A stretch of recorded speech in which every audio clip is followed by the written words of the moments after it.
Eleanor Reed never thought she would die of starvation in the very house she had served faithfully for 7 years. But as winter's icy fingers crept through the stone walls of Thornfield Manor, the disabled handmaiden faced the grim reality that her noble employers had abandoned her to a slow, cruel death. Before we dive deeper into Eleanor's fight for survival, let me know where you're reading from. And if her story touches your heart, make sure you're subscribed, because tomorrow's chapter reveals a twist that will change everything. Eleanor's trembling fingers traced the neat columns in her small ledger book, a habit from her days keeping household accounts. Each entry told the same story: dwindling supplies, shrinking portions, and the growing spectre of starvation. 3 withered turnips, half a loaf of mouldy bread, a handful of dried peas, more weevil than sustenance now. Her careful handwriting had grown shakier over the past fortnight, matching the tremors that now plagued her undernourished body. The morning light barely penetrated the frost-covered windows of her small chamber in the servants' quarters. Eleanor pulled Lord Thornfield's discarded woolen cloak tighter around her shoulders, the nobleman's former finery offering little comfort against the bone-deep chill. Using the rough-hewn table for support, she pushed herself to standing position, her twisted hip protesting every movement. 6 weeks. 6 weeks since the Thornfield family had fled in the night, taking their valuables and most of the household staff with tales of plague in the nearby village. 6 weeks since they'd promised to send help back for the lame handmaiden they claimed they couldn't transport. 6 weeks of watching the once bustling manor slowly surrender to winter's merciless grip. She reached for her walking stick, the wood smooth from constant use. The journey from bed to hearth was only a few feet, but each step felt like a mile. The small fire was nearly dead. She'd have to venture to the woodpile soon, a journey that grew more treacherous with each passing day. "Enough self-pity," she muttered, her voice rough from disuse. The sound echoed in the empty chamber, a chamber that had once been shared with 3 other serving women. Now it was just her, the howling wind, and the growing collection of empty promises from people who had claimed to value her service. On the small table, a letter from the steward sat unopened.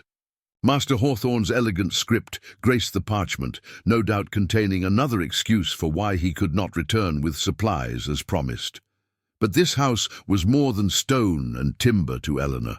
It held 7 years of her life, from the day Lord Thornfield had taken in the crippled daughter of a dead tenant farmer, claiming Christian charity while gaining a diligent servant who worked twice as hard to compensate for her twisted hip.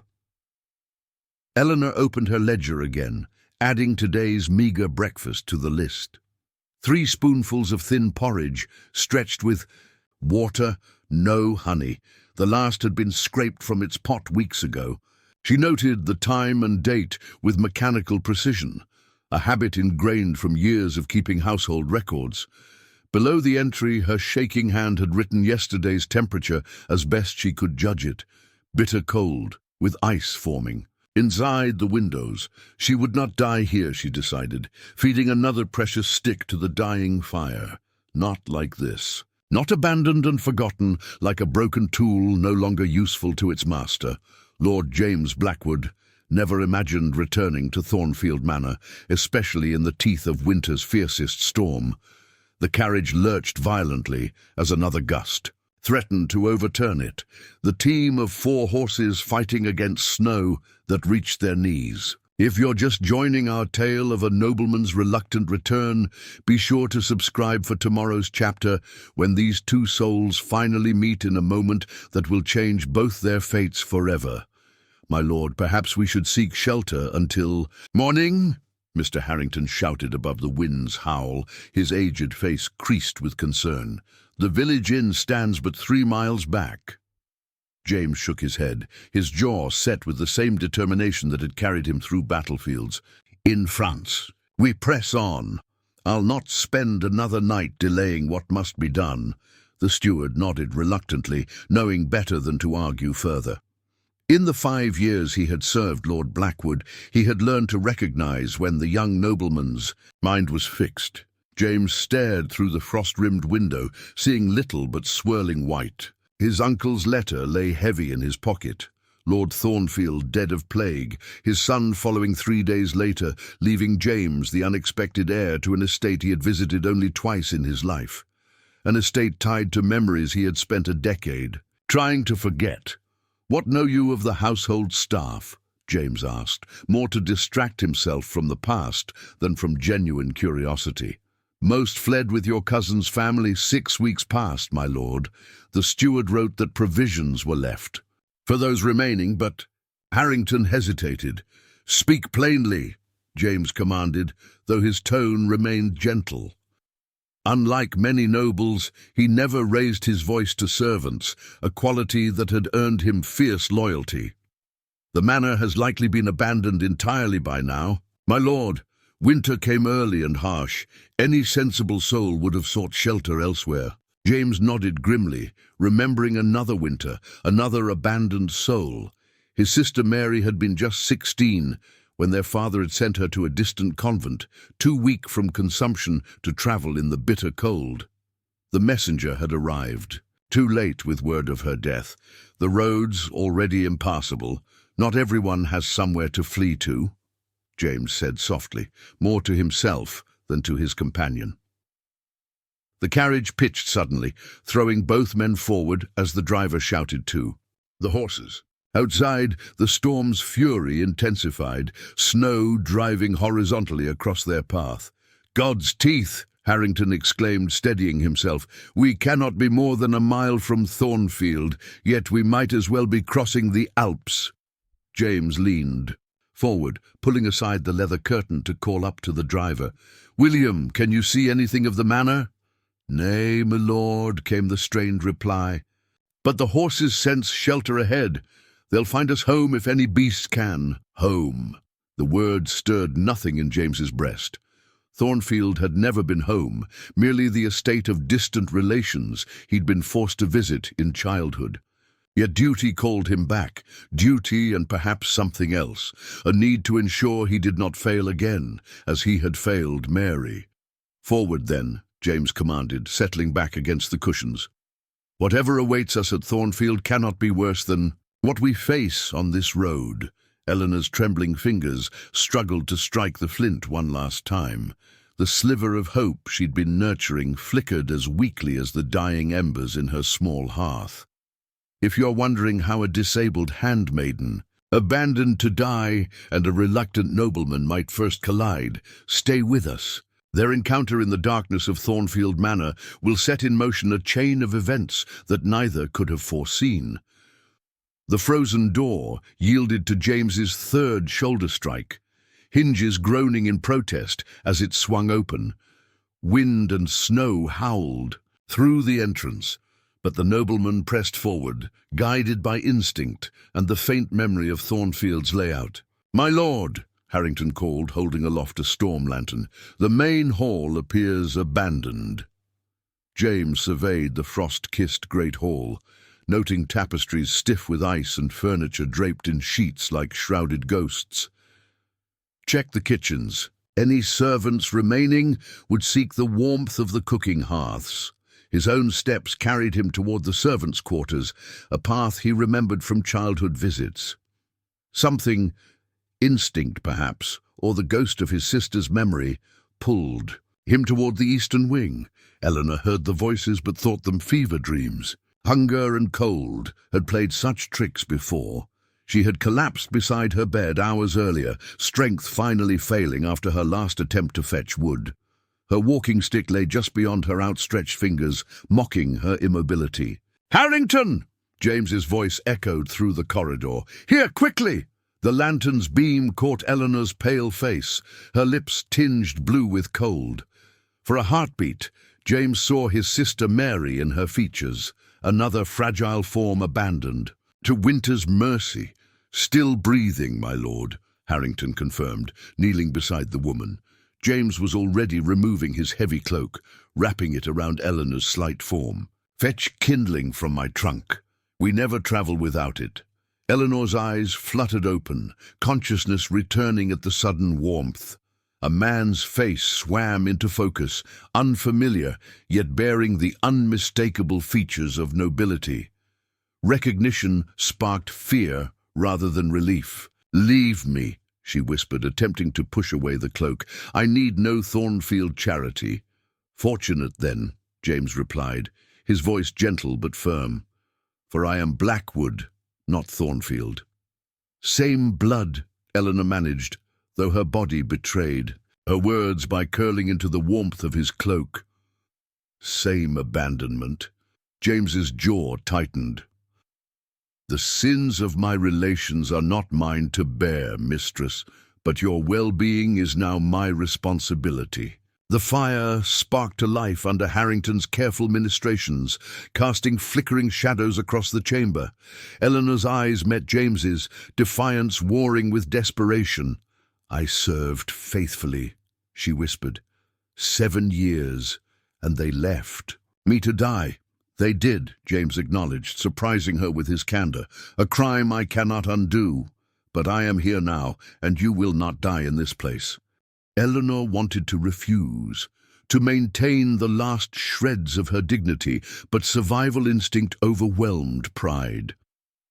As James carefully lifted her closer to the growing fire, she surrendered to the necessity of accepting help from the very class that had abandoned her, even as her heart remained guarded against trusting another noble's promises. The manor kitchen gradually transformed from ice chamber to sanctuary as flames leapt high in the great hearth. Eleanor sat wrapped in blankets near the fire, watching Lord Blackwood direct his men with the precision of a general. If this tale of an abandoned handmaiden and the nobleman who saved her has captured your interest, make sure you're subscribed for tomorrow's chapter, when a discovery in the manor's cellars changes everything. "More wood, William," James commanded, his sleeves rolled up despite his rank. "And Samuel, see to those shutters. They're letting in more cold than they're keeping out." Eleanor sipped the broth Mr. Harrington had prepared, her body craving sustenance even as her pride resisted. The rich liquid warmed her from within, the first proper nourishment she'd had in days. "The ledger speaks clearly enough," James said, turning toward her with her small accounting book in his hands. "My cousin left you with barely a fortnight's provisions, yet claimed plague prevented their return for 6 weeks." "They feared the sickness, my lord," Eleanor replied, though the defense felt hollow even to her own ears. "They feared inconvenience," James countered, his voice tight with controlled anger. "Plague reached the village 3 days after they fled, then passed within a fortnight. They simply found London's comforts preferable to winter in the countryside." The kitchen door opened, admitting a flurry of snow and 3 bundled figures. More of Lord Blackwood's household staff arriving with supplies. "My lord," a ruddy-faced woman called, unwrapping her cloak to reveal the plain dress of a cook. "We've brought provisions from the last village, enough to see us through a week at least." James nodded his approval. "Well done, Mrs. Cooper. See, to it the fires are maintained throughout the night."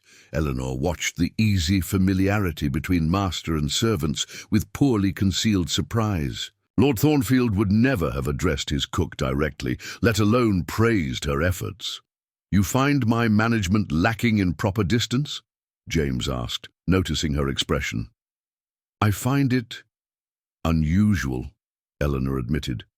Lord Thornfield believed. "Servants responded best to fear. And did you?" The question caught her off guard. No nobleman had ever asked for her opinion on household matters. "I responded to duty," she replied carefully. "But fear breeds resentment, not loyalty." Something shifted in James's expression, a flash of respect quickly masked. "Your leg? How did it come to be injured?" he asked, changing the subject. Eleanor stiffened. "I was born thus, a judgment from God, according to some, but not according to you." "God has better occupations than crippling farmers' daughters," she said, then caught herself. "Forgive my boldness, my lord." To her surprise, James laughed, a warm sound that seemed to chase the shadows from the corners. "Boldness is preferable to false deference," he said. "I've had my fill of courtiers who smile while sliding daggers between ribs." Eleanor found herself almost smiling in return before remembering her place. This man, however different from his relatives, remained nobility. His kindness was obligation, not genuine concern. Yet as the kitchen grew warmer and servants moved efficiently at his direction, she could not help but notice how his gaze returned to her, checking that she was comfortable, that the broth was sufficient. It was a kind of attention she had never experienced, not the scrutiny of a master examining a servant's work, but the concern of one human for another. The leather-bound journal lay open on Eleanor's lap, a gift from Lord Blackwood that both honoured and troubled her. Sunlight streamed through windows now cleared of frost, warming her small chamber that had transformed from prison to haven in a mere sennight. Have you ever wondered what secrets a handmaiden might record about her noble rescuer? Stay with us for tomorrow's chapter, when Eleanor's private observations become dangerously public. 3 days since Lord Blackwood's arrival, Eleanor wrote, her handwriting steadier than it had been during her near starvation. The manor breathes again with fires in every hearth and provisions filling the storerooms. She paused, quill hovering over the page. These practical observations were safe, expected. The other thoughts pressing against her mind were not. He works alongside the men, she continued, allowing herself this one truth. Yesterday he helped repair the stable roof, his hands blistered like any common labourer's. Lord Thornfield would sooner have died than soil his hands with honest work. A soft knock interrupted her writing. Mrs. Cooper entered carrying a tray laden with bread, cheese, and steaming tea. "His lordship insists you take extra portions," the cook said, setting down the tray. "Says you've more recovery ahead than the rest of us. His lordship concerns himself overmuch with one servant," Eleanor replied, though she couldn't suppress the warmth that bloomed in her chest at his consideration. Alone again, she returned to her journal, recording the day's events with methodical precision before allowing her thoughts to wander to more personal reflections. "Father taught me herb lore before the fever took him," she wrote. "I created tinctures and poultices for half the village while Mother still lived. Now my knowledge moulders unused while I record household expenditures and mend fine linens. A crippled girl must be grateful for any position, Mother always said. Yet I dream sometimes of gardens and healing." Eleanor closed the journal hastily as footsteps approached. The door opened without a knock this time, Lord Blackwood striding in with an energy that seemed to shrink the small chamber. "Mistress Reed," he greeted her, then noticed the closed journal. "I've interrupted your writing. My apologies." "No matter, my lord," she replied, sliding the book beneath her blanket. "Did you require something?" James studied her, his gaze more thoughtful than commanding. "Your counsel, actually. The herbarium off the kitchen gardens lies in disarray. Harrington mentioned you had some knowledge of medicinal plants." Eleanor could not mask her surprise. Yes. My father was a cunning man of sorts. He taught me before I came into service. Would you oversee its restoration? Direct the gardeners from here until your strength returns?" The request, so unexpected, so perfectly aligned with her hidden wishes, rendered her momentarily speechless. "Unless you find such work beneath your talents," he added, misinterpreting her silence. "No," Eleanor said quickly. "I would welcome it greatly, but why entrust such a task to a servant?" James moved to the window, gazing out at the snow-covered gardens. "Because servants with valuable skills languishing unused benefit no one, neither themselves nor those they serve." As he turned back to her, Eleanor glimpsed something in his expression, not pity or noble condescension, but genuine respect.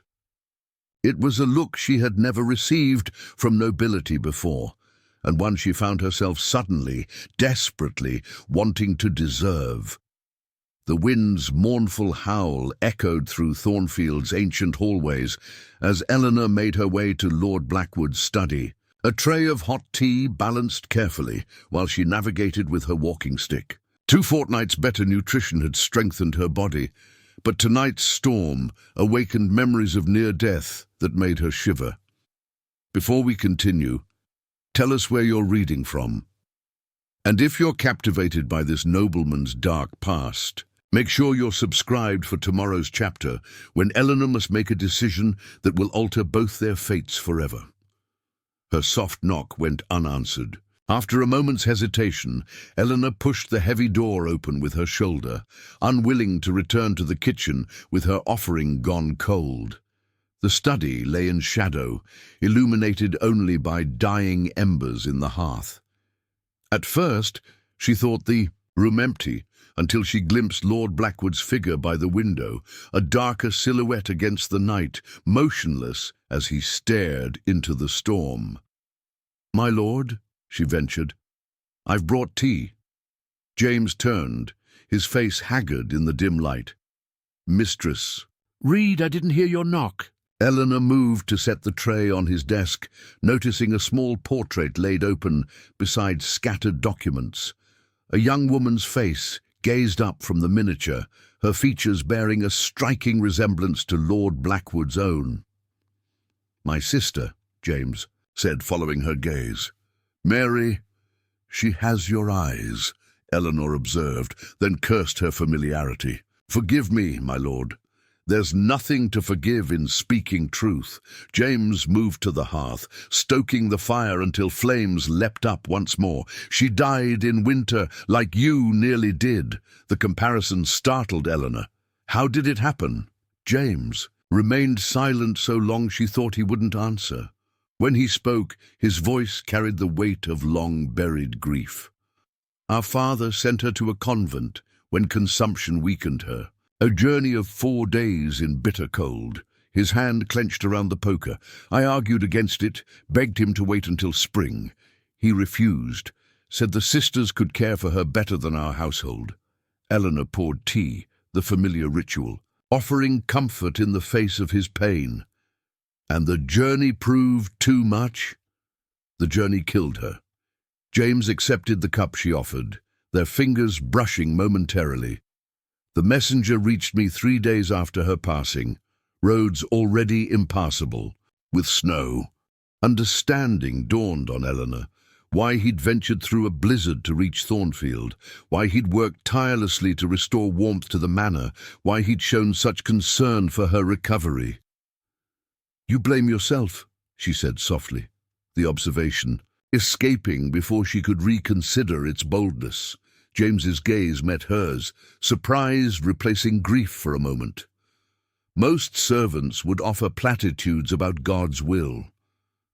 "I'm not most servants." The words hung between them, an admission of something neither could quite name. "No," he agreed, studying her face in the firelight. "You're not."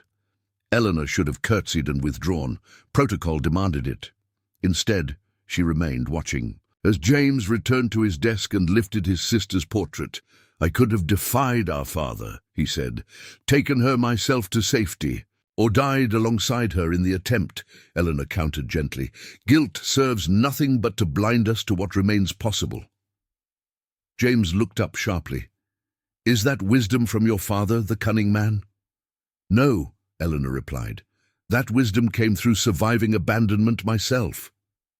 The barrier between master and servant thinned in that moment, revealed as the artifice it had always been, 2 humans standing on opposite sides of an arbitrary line, each recognizing in the other a shared understanding of loss and survival. The greenhouse glass glistened with melting frost, winter's grip loosening beneath a strengthening February sun. Eleanor's walking stick tapped against the stone pathway as she moved between newly arranged planting tables, her first journey beyond the manor walls since Lord Blackwood's arrival.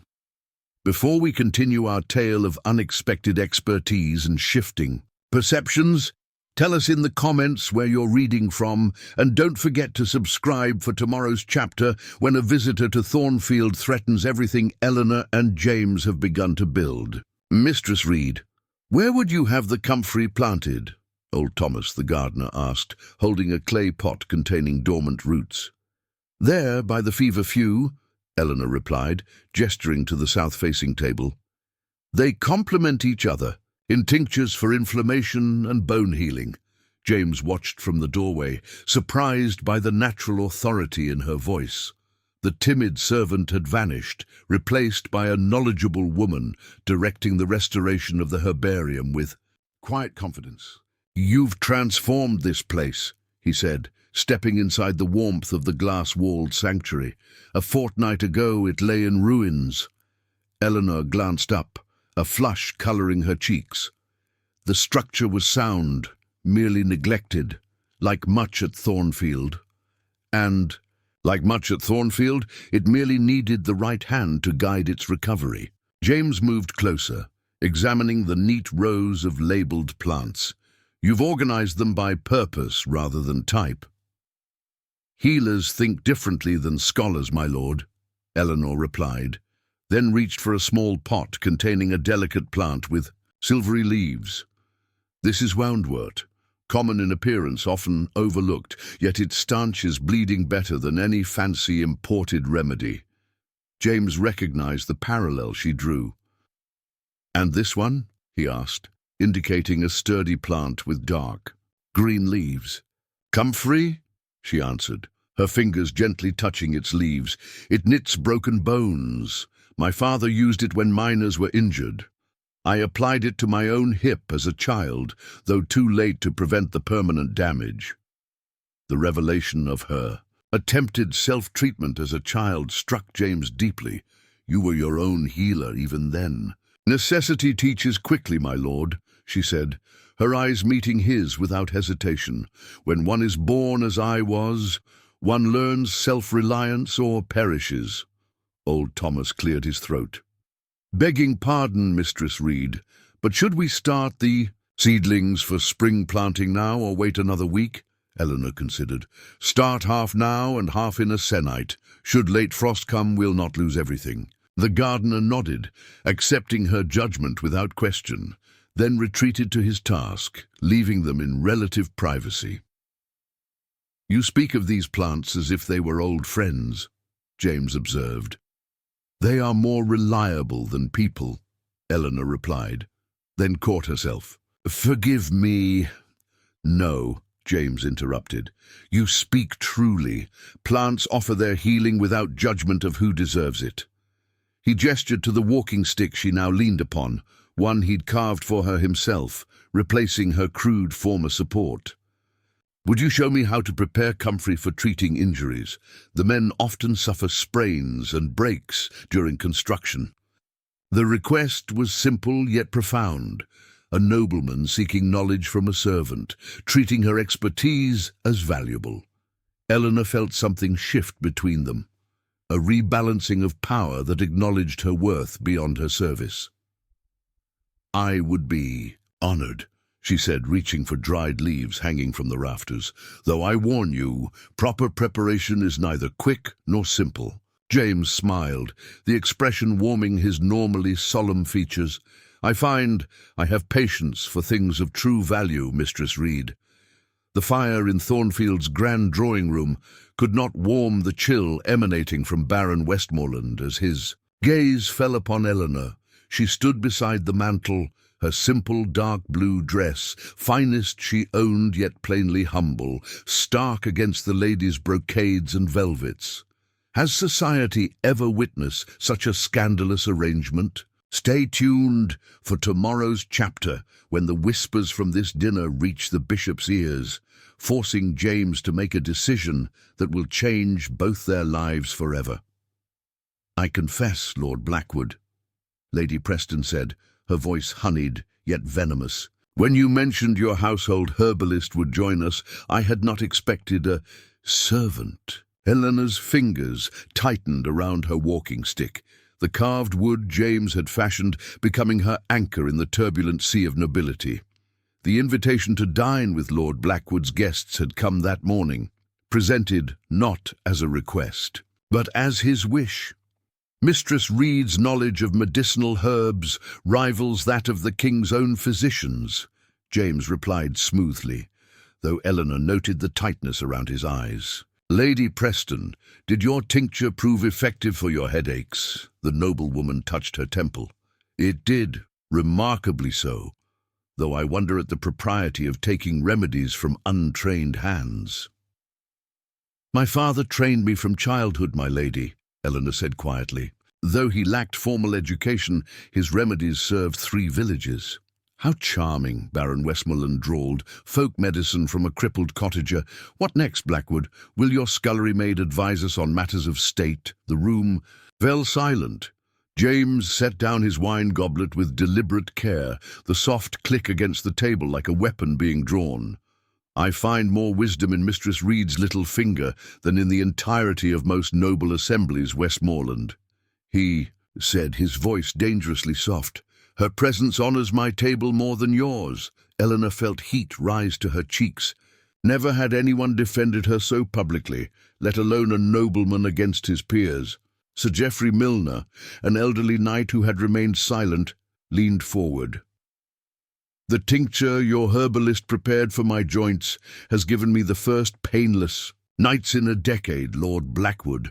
I care not if it was brewed by servant or queen. A footman appeared at Eleanor's elbow, offering a plate of sweetmeats.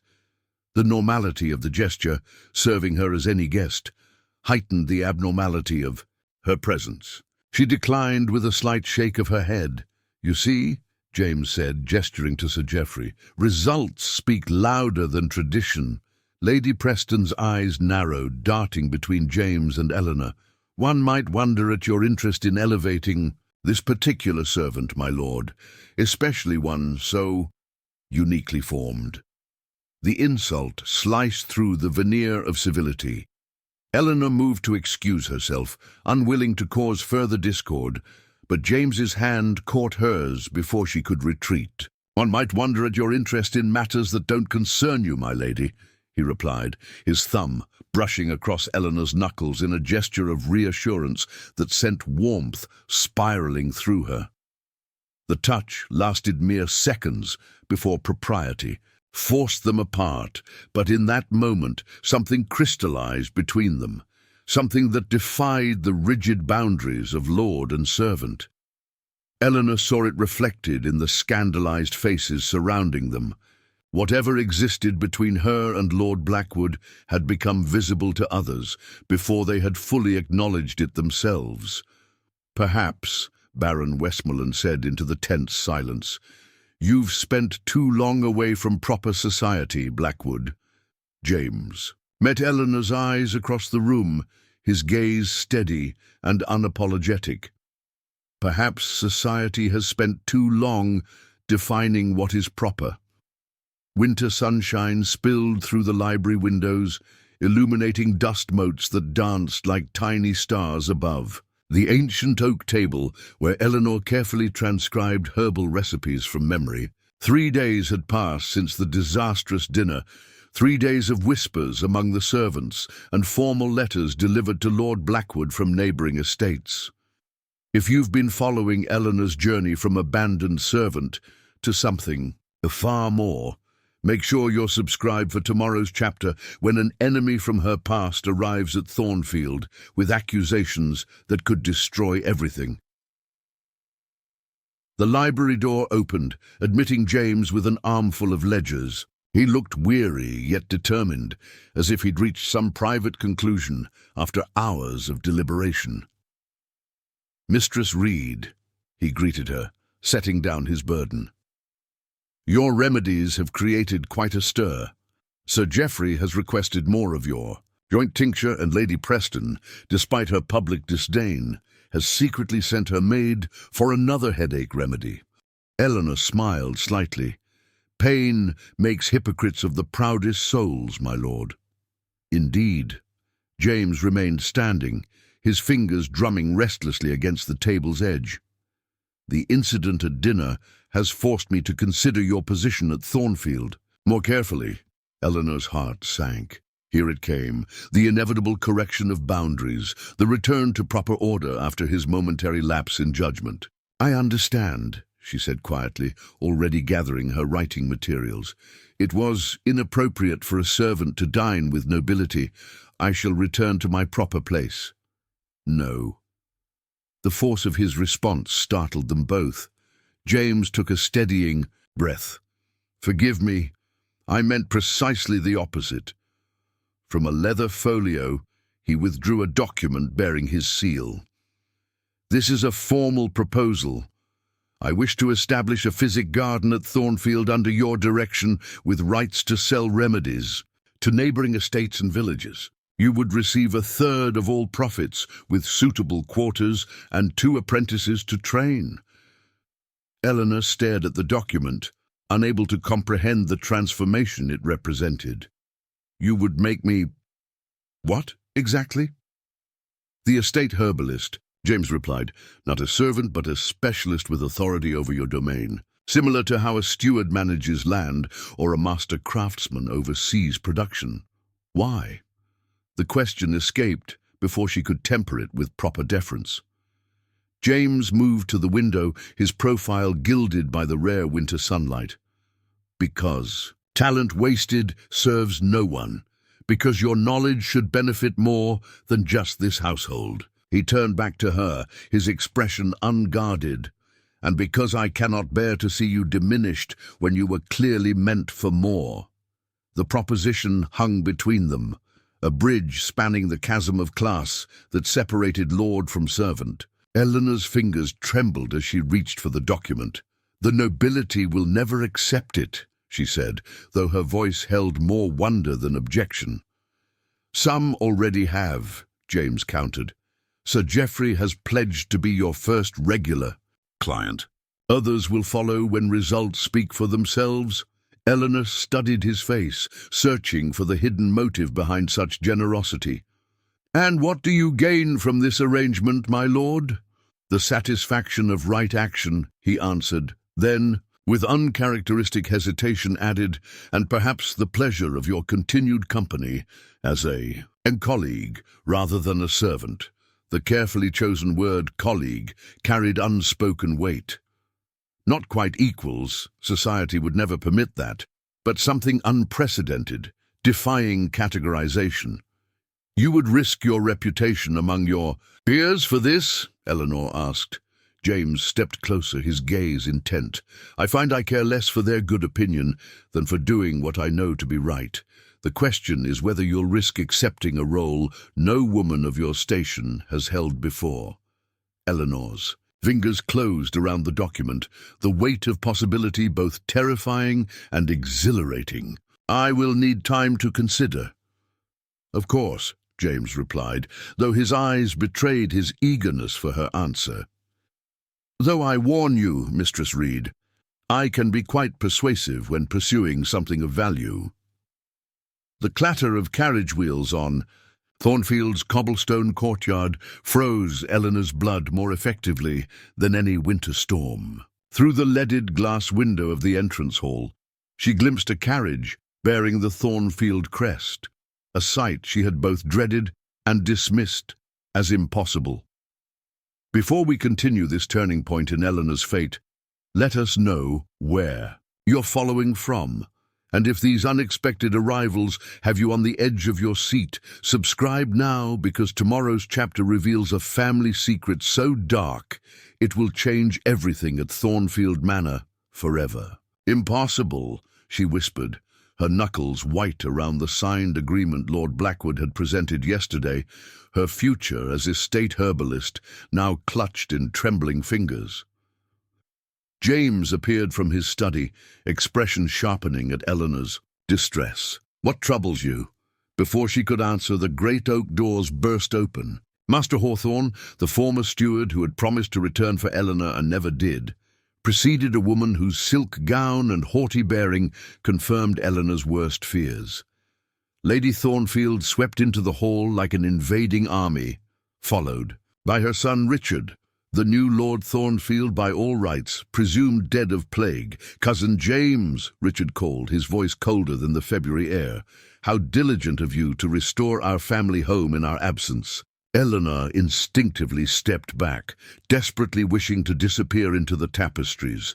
7 years of habitual deference made her body curl inward, shrinking before her former masters. Richard. James's voice carried no warmth. Reports of your death were apparently exaggerated. Lady Thornfield's gaze swept the entrance hall before landing on Eleanor with calculated cruelty. I see you've kept our lame little bird alive. How charitable. Eleanor nearly died after you abandoned her, James replied, stepping forward to stand beside her. A fact the bishop might find interesting. Richard waved dismissively. A regrettable oversight. The plague created such confusion, but we've returned now to reclaim our property. Your property? James's eyebrow rose. The entail passed to me upon news of your death, confirmed by the King's Court. A temporary misunderstanding, Lady Thornfield interjected smoothly. We've brought papers proving Richard survived his illness. The entail clearly returns to him. Eleanor felt the world tilting beneath her feet. Everything, her new position, her future, the tentative bond with James, all disappearing like morning mist. Show me these papers, James demanded.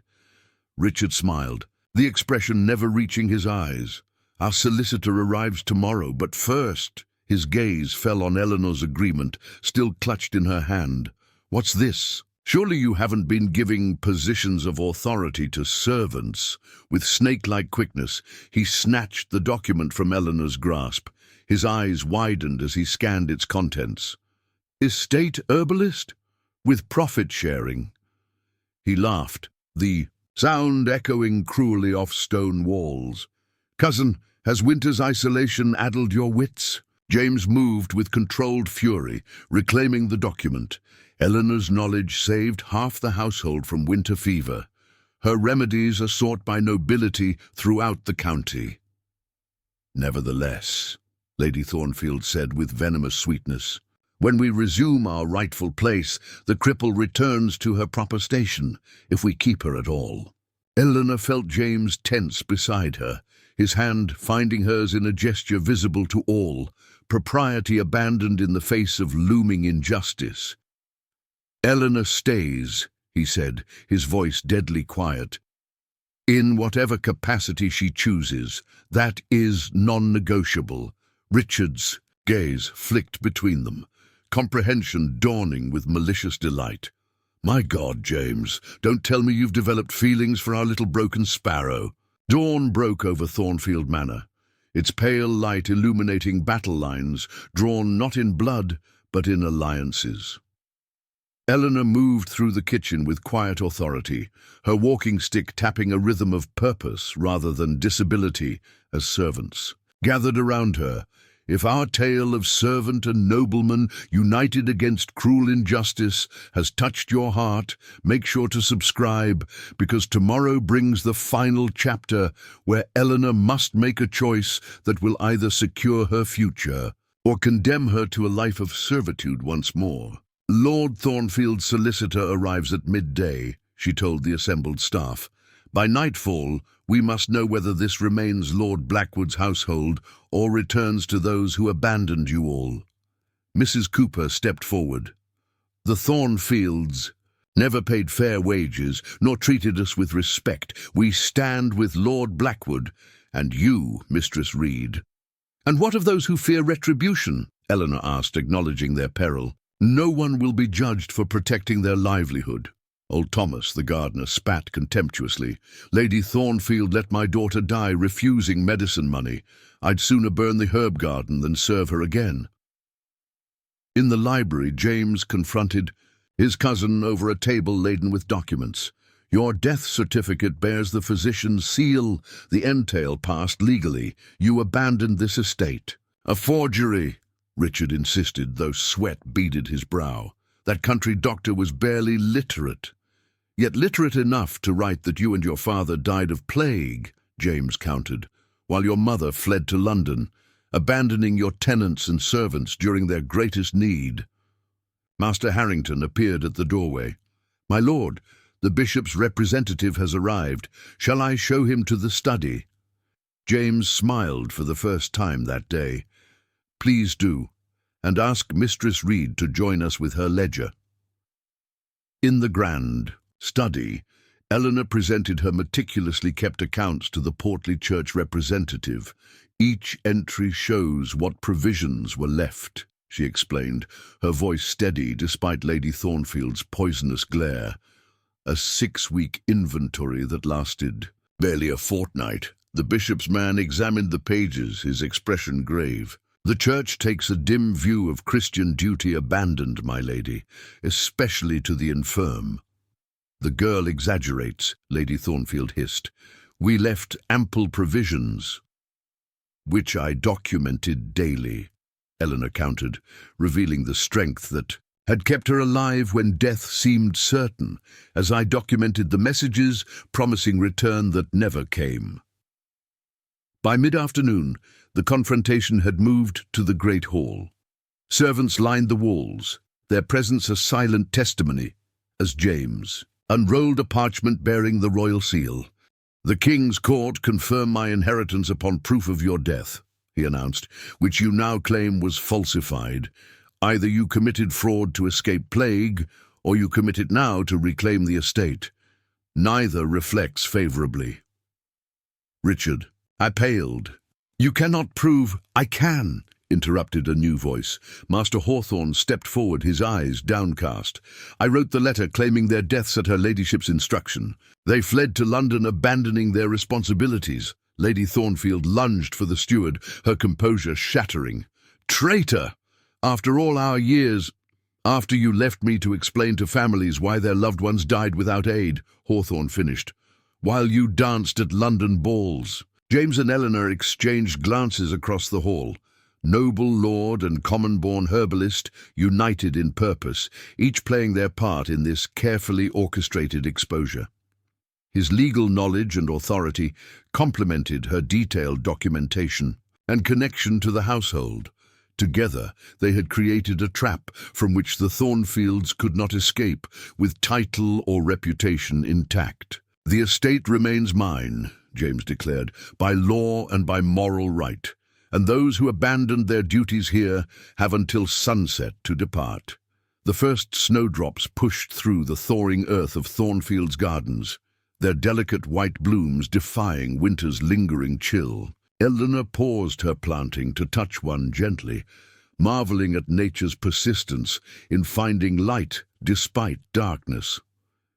"If our tale of a disabled handmaiden and the nobleman who saw her true worth has touched your heart, please let us know in the comments, and don't forget to subscribe for our new story beginning next week, Another Unlikely Love That Defies All Expectations." "Mistress Reed," Mrs. Cooper called from the kitchen doorway, "His lordship asks for you in the south garden." Eleanor brushed soil from her hands, adjusting the new leather apron that marked her position as Thornfield's official herbalist. A fortnight had passed since the Thornfields' humiliating departure, leaving James's claim to the estate unchallenged. In that time, her physic garden had begun taking shape, with 2 village girls apprenticed to learn her knowledge. She found James kneeling beside a freshly turned flower bed, his fine doublet discarded for a gardener's smock. The sight still startled her, a nobleman unafraid of honest labour. "You summoned me, my lord?" she asked, unable to keep warmth from her voice. James looked up, his face alight with boyish excitement. "I've found something remarkable. Look." Nestled among dark soil lay a cluster of purple crocuses, their brave blooms the first true colour in the monochrome landscape of late winter. "First flowers of true spring," he said, rising to stand beside her. "My sister loved crocuses. Said they were God's promise that no winter lasts forever." Eleanor smiled, remembering similar words from her own father. "Wise woman, your sister. She would have liked you." James said softly. Then, with uncharacteristic hesitation, "Eleanor, I must ask you something, and I fear your answer." Her heart quickened. Throughout their ordeal with the Thornfields, something unspoken had grown between them. Touches that lingered, glances that conveyed more than words, a partnership that transcended class boundaries. "Whatever the question, I will answer honestly," she promised. James took her hands in his. "I love you, not as lord to servant or even as friend to friend, but as a man loves the woman he wishes to share his life with." Eleanor's breath caught. Despite all signs pointing to this moment, hearing the words spoken aloud made her dizzy with both joy and terror. "The world will never accept a nobleman married to a crippled servant," she whispered. "The world need not accept what is not there." "Concern," he countered. "I've secured the king's permission at considerable cost, but my title remains my own, regardless of whom I marry." Eleanor withdrew her hands, emotions warring within her. "James, I've spent my life dependent on others, charity and goodwill. I've only just found independence through my skills. To become your wife would be partnership, not dependency," he finished. "I need your knowledge, your strength, your clear sight. You've proven yourself indispensable to Thornfield and to me." She studied his face, searching for any hint of pity or noble sacrifice. Finding none, she asked the question that had haunted her since their first meeting. "Why me when you could have any noblewoman in England?" James smiled, gesturing to the crocuses breaking through seemingly barren ground. "Because, like these flowers, you refuse to surrender to winter's cruelty. Because you heal others despite your own pain. Because when I'm with you, I become the man I've always wished to be." Eleanor looked down at the purple blooms, then at the manor house beyond, the place that had nearly become her tomb, now transformed into a home where she was valued. She thought of her ledger, once filled with dwindling supplies, now recording thriving growth. "Yes," she said simply, her voice steady with certainty. "I will marry you, James Blackwood." As he gathered her in his arms, the walking stick he had carved for her fell forgotten among the crocuses, not abandoned, but momentarily unnecessary in the support of his embrace.